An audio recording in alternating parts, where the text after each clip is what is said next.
दिव्यांचा आणि प्रकाशाचा उत्सव सुरू आहे। मांगल्याच्या या सणाला थोडीशी फोडणी देण्यासाठी आम्ही घेऊन आलोय एक खास कार्यक्रम, राजकीय आतषबाजी।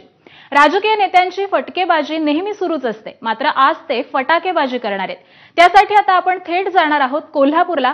भाजप खासदार धनंजय महाडिक यांनी देखील राजकीय फटाक्यांची जोरदार आतषबाजी केली आहे। त्यांच्या निशाण्यावरती कोणकोणते नेते आलेत पाहूयात।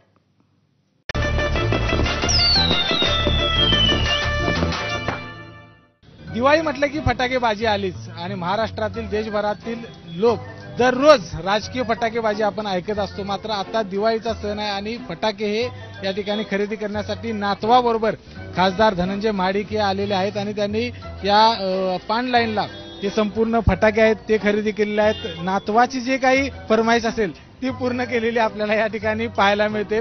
सहकुटुंब या ठिकाणी आले आहेत। खरं तर आपण बघतोय नेहमी राजकीय नेते एकमेकांच्यावर फटाकेबाजी करत असतात आरोपांच्या माध्यमातून। आत्ताच्या घडीला राज्यात असेल देशात असेल कोण असे नेते वाटतात की जे फटाकेबाजी जास्त मोठ्या प्रमाणात करतात? संजय राऊत साहेब आहेत, जे रोज सकाळी काहीतरी त्यांचं म्हणजे चालू असतंय। त्यांनाच मला वाटतं ते त्यांच्याबद्दलच बोलावं लागेल। आपण जे फटाके खरेदी केलेले आहेत त्या फटाक्यांना राजकीय नेत्यांचा कोण तंतोतंत बसतो ते देखील आपण पाहणार आहोत। मी सुरुवातीला हे कलरफुल काही आहे हे घेतो। यात कोण या चपकल कोण बसते? कलरफुल झाडमध्ये सगळेच तसे नेते चांगले आहेत, प्रभावी आहेत, परंतु मला वाटते एकनाथ शिंदे साहेब हे आहेत ज्यांनी त्यांच्या 2.5 वर्षाच्या मुख्यमंत्री पदाच्या काळामध्ये खूप चांगल्या पद्धतीनं राज्यामध्ये एक नवीन नेते म्हणून ते आले आणि सगळ्यांच्या आनंदात द्विगुणित करण्याचं काम त्यांनी केलेलं होतं। त्यामुळे त्यांना ती उपमा द्यावी लागेल।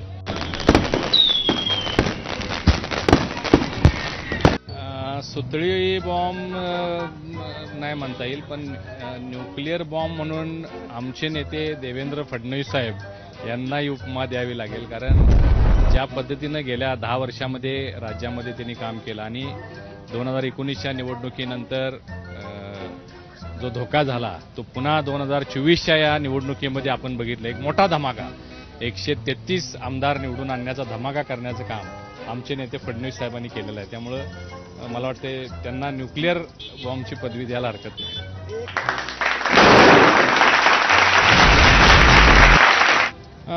वरती जाऊन जर सगळीकडे उजेड देत असेल, सगळीकडे आपल्या राज्यात आनंद देत असेल, तर मला वाटतं देशभरामध्ये मोदीजींचंही नाव घ्यावं लागेल की जे संपूर्ण देशावर त्यांचं लक्ष आहे। प्रभावीपणानं देशातल्या प्रत्येक नागरिकांची व्यवस्था व्हावी, त्यांना सगळ्या सोयी सुविधा मिळाव्यात, गोरगरिबांना न्याय मिळावा, यासाठी जे छत्र निर्माण केलेलं आहे ते मोदीजींच्यामुळे झालं असं मला वाटतं।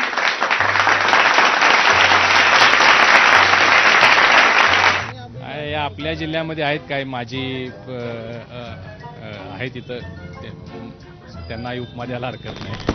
लक्ष्मी तोटा आता आपल्या जिल्ह्यामध्ये महिला तर कोण निवडून आलेले नाहीत, परंतु चंदगडचा एक निकाल एक वेगळा लागलेला होता। अचानकपणानं निकाल लागला आणि शिवाजी पटेल आमच्या तिकडून निवडून आले होते। त्यांना ती उपमा द्यायला पाहिजे मला वाटतं। ठाकरे बंधूंची नाही, ते त्यांच्याबद्दल काय न बोललेलं बरं, मोठे नेते आहेत। जमिनीवर चांगला प्रकाश देणारे दुसरे उपमुख्यमंत्री अजितदादा पवार यांना आपण सांगूया, ते काम करतायत, अहोरात्र काम करतायत, स्पीडनं काम करतायत आणि लोकांना आधार देण्याचं काम करतायत। तुम्ही खूप अडचणीतले प्रश्न विचारताय।